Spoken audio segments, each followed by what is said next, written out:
fun and fancy-free. Only one thing could be gayer than that title.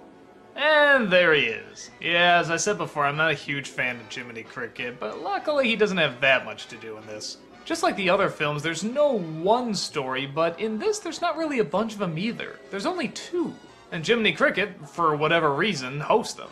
It's strange that they would actually call this movie fun and fancy-free instead of just the two titles. It's not like Make Mine Music where if you listed all the titles there wouldn't be enough room. Here there's only two. Bongo and Jack and the Beanstalk. Heck, that's a shorter title than Ichabod and Mr. Toad. They could have done it. But heck with that, how do the stories hold up? Well, as the other Disney stories go, even for the short ones, it's nothing that special. They're okay though. The first one is called Bongo, and it's about a bear who used to work in the circus but escapes to live in the wild. He finds he doesn't quite fit in, but things change when he comes across a female bear. But then he gets confused when she starts beating the shit out of him. But then the movie so colorfully tells us that the way bears show that they love each other is beating the shit out of each other. Makes sense to me. Yeah, even as a kid I thought that was a little weird, and I'm still not sure I buy it now, but it makes for a cute song. Every pigeon likes to coo when he says I love you, but a bear likes to say it with a slap. And that's the best way to describe the first short. Cute. I really liked it as a kid, but looking back, it does go on a little too long. If they were gonna do this and make it work, they should either make it its own movie with much more characters, or make it a lot shorter.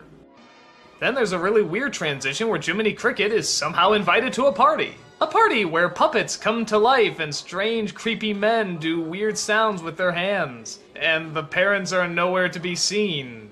Yeah, this would not fly today. You know, Ophelia, you look so sweet. What'd you say? I say, I think you look so sweet. Yeah.